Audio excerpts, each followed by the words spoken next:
Hello friends, welcome back to my channel. अगर आप beginner हैं और डे ट्रेडिंग सीखना चाहते हैं तो आज मैं आपको बताने वाला हूं कि क्या क्या बेसिक चीज़ें होती हैं जिसके थ्रू हम ट्रेड लेते हैं और क्या क्या मिस्टेक एक डे ट्रेडर करता है जिसकी वजह से उसे लॉस लेना पड़ जाता है। पहले हम समझेंगे मिस्टेक्स के बारे में।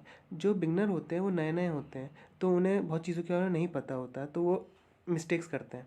तो सबसे पहले हम चीज़ होती है प्राइस एक्शन, जो कि हम ट्रेडर्स के लिए बहुत इंपॉर्टेंट होता है। तो और नए बिगनर्स को इनके बारे में पता नहीं होता है तो वो इनका यूज़ नहीं करते हैं और बहुत अलग अलग चीज़ों का यूज़ करते हैं, जैसे MACD इंडिकेटर है, स्कॉटिक RSI इंडिकेटर है, RSI इंडिकेटर है। ये बहुत सारे इंडिकेटर अवेलेबल हैं जो ये मिस्टेक्स करा देते हैं। ये लैगिंग इंडिकेटर्स होते हैं। ओके, मतलब मार्केट बढ़ जाता है लेकिन बाद में इंडिकेट करता है ये, तो हम लेट हो जाते हैं और फिर उसके बाद रिवर्स आ जाता है, जिसकी वजह से हमें नुकसान हो जाता है। दूसरा, ये प्राइस एक्शंस के ही बने होते हैं। तो अगर हमें प्राइस एक्शन आता होगा, लर्न करा होगा हमने, तो प्राइस एक्शन हमें इन इंडिकेटर्स की जरूरत नहीं पड़ेगी, बच जाएगा। ठीक है। फिर है स्टॉप लॉस। हम जो ट्रेडर है, नया ट्रेडर, वो स्टॉप लॉस तो लेता ही नहीं है बिल्कुल भी। स्टॉप लॉस और क्या करता है, नीचे जैसे उसने ट्रेड लिया ऊपर की तरफ, उसने सोचा मार्केट ऊपर जा रहा है, उसने मार्केट ऊपर की तरफ अपनी पोजीशन बनाई, मार्केट नीचे चला गया। अब वो नीचे है, वो बैठा ही रहता है, वो निकलता ही नहीं है। वो मार्केट नीचे जा रहा है, वो सोचता है कि और ऊपर, वो जब ऊपर आएगा तो मैं लॉस बुक करूँगा, प्रॉफिट बुक करूँगा, निकल जाऊँगा। वो बहुत सबसे गलत मिस्टेक है। ठीक है, सबसे बड़ी मिस्टेक है। फिर है फिर है आपको एक, जो वो होता है, नए नए बिगनर होते हैं, वो लार्ज क्वांटिटी में ट्रेड ले लेते हैं। नहीं, सबसे गलत बात है, लार्ज क्वांटिटी में तो ट्रेड लेना ही नहीं है, क्योंकि हम बिगनर हैं, हम लर्नर हैं, हम सीख रहे हैं।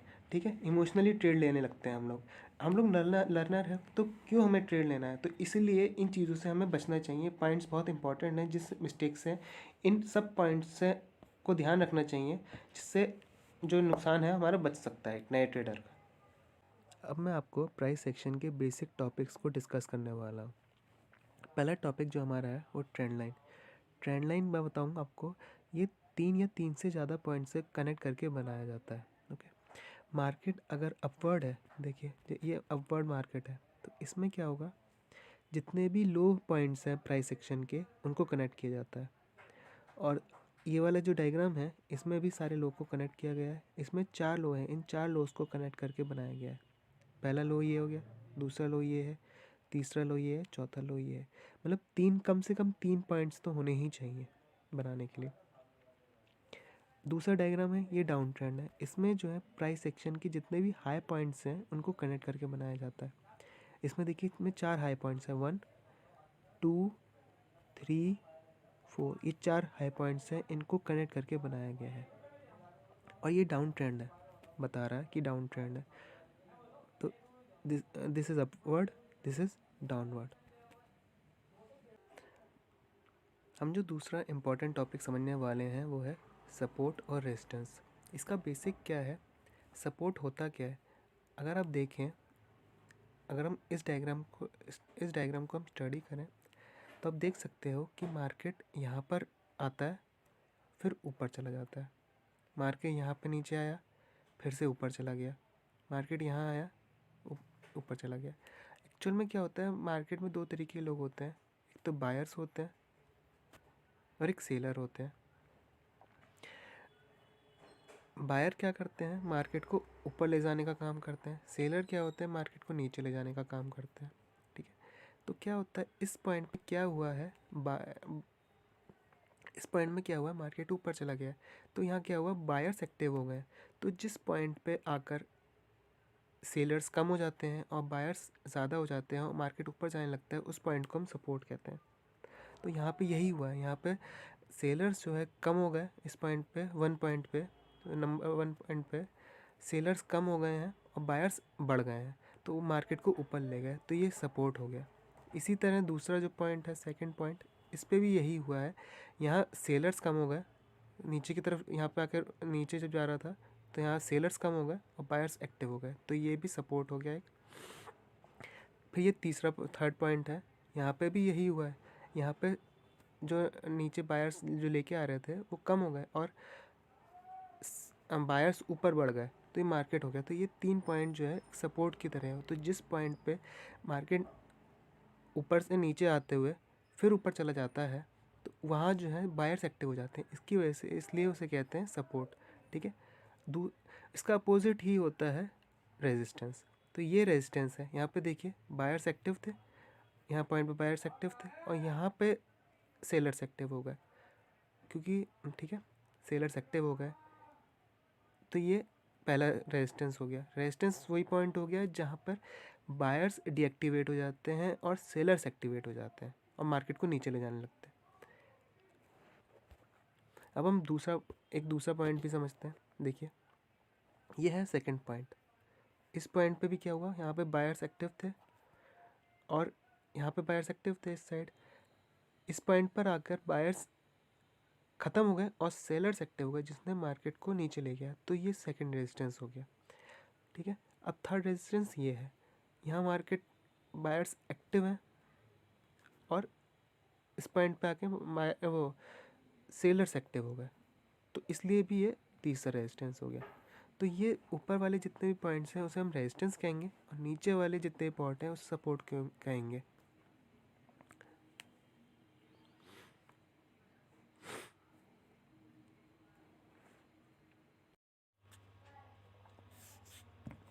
अब हम समझेंगे कैंडलस्टिक पैटर्न्स के बारे में। मैं आपको यहाँ पे कुछ कैंडलस्टिक्स के बारे में बताने वाला हूँ। वैसे तो बहुत सारे तरह की कैंडलस्टिक्स होती हैं, लेकिन मैं आपको कुछ ही कैंडलस्टिक्स बताने वाला हूँ। पहली कैंडल है मॉर्निंग स्टार कैंडल। ये क्या होता है, जब मार्केट नीचे जा रहा होता है, मतलब बियरिश होता है, तो जब ये कैंडल फॉर्म होती है मॉर्निंग स्टार कैंडल, तो बायर्स एक्टिवेट हो जाते हैं, जिसकी वजह से मार्केट ऊपर जाने लगता है। अब में मॉर्निंग स्टार होती कैसी है, पहले तो यहाँ पे एक लंबी कैंडल बनती है, फिर एक नीचे स्पिनिंग कैंडल बनती है और फिर हाई कैंडल बनती है। दूसरी कैंडल होती है इवनिंग स्टार कैंडल। ये जो है जब बायर्स एक्टिवेट होते हैं या ऊपर जा रहा होता है, तो जब ये इवनिंग स्टार कैंडल बनती है तो मार्केट रिवर्स करने लगता है, नीचे की तरफ आ जाता है। ठीक है, और इसका तरीका क्या होता है, इस कैंडल कैसे दिखती है, पहले होते हैं यहाँ पे ग्रीन कैंडल बनती है, फिर एक स्पिनिंग टॉप कैंडल बनती है ऊपर, और फिर एक रेड कैंडल बनती है। और जो दोनों कैंडल्स हैं, फर्स्ट और थर्ड कैंडल जो होती है, इनकी हमेशा बॉडी जो होती है बिग रहती है। ठीक है, तो ये हो गई मॉर्निंग स्टार कैंडल और इवनिंग स्टार कैंडल। अब हम समझेंगे एनगल्फिंग कैंडल के बारे में। ठीक है, पहली है bullish engulfing candle. Bullish engulfing candle वो होती है जैसे मार्केट नीचे जा रहा होता है, डाउनवर्ड जा रहा होता है, तो जैसे ही ये एनगल्फिंग कैंडल बनती है, बुलिश एनगल्फिंग कैंडल बनती है, तो मार्केट रिवर्स कर जाता है। मतलब अगर जो बियर्स जो एक्टिव होते हैं वो अब बुल्स को दे देते हैं, मतलब बुल्स अब खरीदने लगते हैं, बुल्स ज़्यादा हो जाते हैं, बियर्स कम हो जाते हैं। इसका तरीका क्या होता है, इसमें जो पहली रेड कैंडल बनती है, इसकी बॉडी जो है वो सेकंड जो ग्रीन कैंडल है वो इसको कवर कर लेती है, कम्प्लीटली कवर कर लेती है, और इसका जो हाई और लो होता है उसको भी ये पूरी तरह कवर कर लेती है। जो पहली कैंडल का हाई और लो है, इसको इस वाली कैंडल ने, जो दूसरी वाली कैंडल है, इसने कवर कर लिया पूरी तरीके से, तो ये बुलिश एनगल्फिंग हो जाती है। फिर है बेयरिश एनगल्फिंग कैंडल। फिर है बेयरिश एनगल्फिंग कैंडल। ये भी ऐसे ही होती है, बस ये रिवर्स होती है। ये जब मार्केट ऊपर जा रहा होता है तब फॉर्म करती है, और जैसे ही ये कैंडल बनती है, ये कैंडल जैसे ही बनती है, मार्केट रिवर्स कर जाता है। मतलब बियर जो होते हैं वो एक्टिव हो जाते हैं, बियर एक्टिव हो जाते हैं। और इसमें भी यही है, जो पहली बॉडी है, पहली कैंडल की बॉडी है, उसको कम्प्लीटली दूसरी बॉडी कवर करनी चाहिए। ये इसका रूल होता है। पहली बॉडी, जो पहली कैंडल है, उसकी बॉडी को दूसरी वाली कैंडल कम्प्लीटली कवर करनी चाहिए। ये इसका मेथड होता है।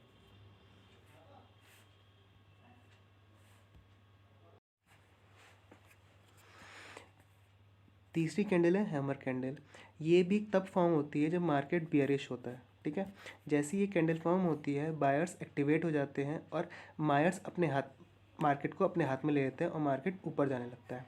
ये दिखता कैसे है हैमर? हैमर कैंडल ऐसा दिखता है कि इसके ऊपर छोटी सी बॉडी होती है, ऊपर जैसा आपने देख सकते हो, ये ऊपर छोटी सी बॉडी होती है और नीचे लंबी एक टेल होती है, इसकी लंबी एक टेल होती है नीचे की तरफ। ठीक है, ये ऐसा ही दिखता है। तो ये हैमर कैंडल है और ये नीचे की तरफ फॉर्म करता है। दूसरी कैंडल है हैंगिंग मैन कैंडल। ओके, ये भी ही हैमर की तरह ही दिखती है, सेम होती है, सेम हैमर की तरह की कैंडल है। ऊपर बॉडी है स्मॉल और नीचे एक टेल बनी हुई है, कुछ इस तरीके से ये दिखती है, ऊपर बॉडी नीचे टेल। ठीक है, पर इसमें क्या होती है डिफरेंस, इसमें ये है, ये ऊपर वो नीचे जब मार्केट जा रहा होता है बेयरिश होता है तो फॉर्म होती है, और ये जब बुलिश होता है मार्केट तो फॉर्म होता है। बस दोनों में ये डिफरेंस होता है। फिर है 3 वाइट कैंडल्स। ये 3 वाइट कैंडल्स जो होती हैं ये जब मार्केट बुलिश होता है तो ये फॉर्म करती हैं, और जैसे ही ये फॉर्म करती है मार्केट रिवर्स कर जाता है नीचे की तरफ, अगर रिवर्स कर जाता है। उसी तरह ये 3 ब्लैक काउ कैंडल है, 3 ब्लैक काउ कैंडल है, ये नीचे की तरफ फॉर्म करती है, जैसे नीचे मार्केट जा रहा है बेयरिश मार्केट है, और ये फॉर्म कर गई तीनों कैंडल्स इस तरीके से पैटर्न फॉर्म कर गया, इस तरीके से पैटर्न फॉर्म कर गया तो मार्केट ऊपर जाने लगता है, अपनी डायरेक्शन को चेंज कर देता है। यही इन दोनों वाइट 3 वाइट कैंडल और 3 ब्लैक कैंडल का यही काम है। ये अगर मार्केट ऊपर जा रहा है तो रिवर्स कर देता है नीचे की तरफ, और ये जैसे मार्केट नीचे जा रहा है, ठीक है, तो इसको ये मार्केट को रिवर्स कर देता है। तो एक्चुअल में ये दोनों कैंडल्स, ये चारों जो पैटर्न है ये रिवर्सल पैटर्न है सारे। अब हम कुछ और पैटर्न्स के बारे में डिस्कस करने वाले हैं। एक्चुअल में ये कैंडल स्टिक्स के थ्रू फॉर्म नहीं करते हैं, बल्कि ये चार्ट में दिखाई देते हैं, ठीक है। तो दो तरीके के पैटर्न है, cup and handle pattern, okay, और एक reverse cup and handle pattern है। पहले कप एंड हैंडल पैटर्न है पहला, और फिर reverse cup and handle pattern है। इन्वर्स भी कह सकते हैं इसे, इस पैटर्न को इन्वर्स भी कहते हैं। इसमें क्या होता है, इसको कप एंड हैंडल पैटर्न से आपको नाम से समझ में आ रहा होगा कि क्यों इसे कप एंड हैंडल पैटर्न कहते हैं, क्योंकि ये कप की तरह दिखाई देता है। देखिए यहाँ पे पहले नीचे इसकी बॉडी कप है और फिर उसका हैंडल, तो ये कप एंड हैंडल पैटर्न कहलाता है। आपको ये बहुत बार दिखता है। तो इसमें ट्रेड कैसे बनाते हैं आप देखिए, ये दिखाया है, ये पूरा रेजिस्टेंस बना रहा है बार बार, इसमें रेजिस्टेंस, जैसे इसमें रेजिस्टेंस ब्रेकआउट करता है वो हम ट्रेड बनाते हैं। तो ये रेजिस्टेंस फॉर्म करता है, 3 रेजिस्टेंस फॉर्म कर रहा है, पहला रेजिस्टेंस, दूसरा रेजिस्टेंस और तीसरा रेजिस्टेंस यहाँ पे फॉर्म करता है, तो ये बनाता है। Inverse cup and handle pattern उल्टा होता है। अगर आप उल्टा कप एंड हैंडल पैटर्न को उल्टा कर देंगे तो inverse cup and handle pattern बन जाएगा। इसमें देखिए आप, पहले इसकी बॉडी है, फिर इसका हैंडल, कप का हैंडल हो गया, तो cup reverse cup and handle pattern है।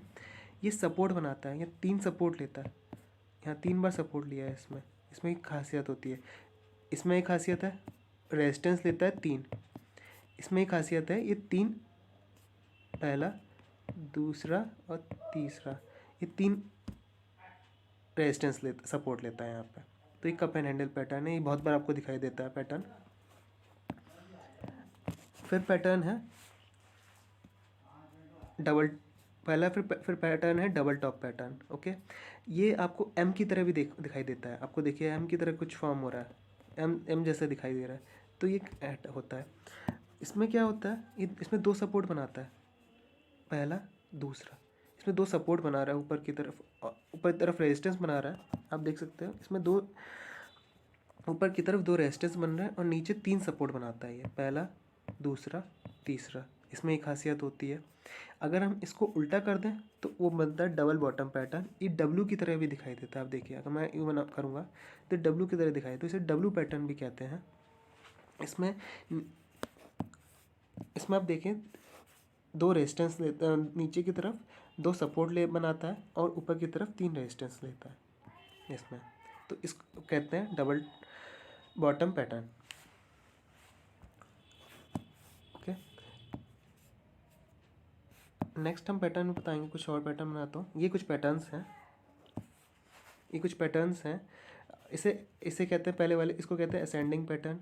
ये कुछ पैटर्न्स हैं, इसमें भी ऐसे मार्केट कुछ इस तरीके से मूव करता है, ओके, और एक ट्रायंगल फॉर्म करता है, यूँ करके एक ट्रायंगल फॉर्म करता है, और जैसे ही ट्रायंगल में ब्रेकआउट करता है जिस भी डायरेक्शन में, यहाँ ब्रेकआउट करा या यहाँ ब्रेकआउट करा, उसी डायरेक्शन में हम ट्रेड बनाते हैं। इसका उल्टा एक और है, ये दूसरा पैटर्न है, इसका उल्टा ये डिसेंडिंग पैटर्न है, इसी को अगर दूसरी तरह से घुमा दें तो ये। फिर ये आता है सिमेट्रिक पैटर्न, इसमें दोनों साइड वो है तो इसलिए सिमेट्रिक पैटर्न है। ये स्ट्रेट पैरेलल चैनल हो गया, बिल्कुल इसमें ही घूमता रहता है बार बार मार्केट जो है, इस ये पैरेलल चैनल है, इस चैनल के बीच में मार्केट घूमता रहेगा, ठीक है। और अगर जिस भी चैनल को ब्रेकआउट करता है, जिस साइड भी, मैं दोबारा से कराता हूँ, ये पैरेलल चैनल है, इसमें मूव करता रहेगा।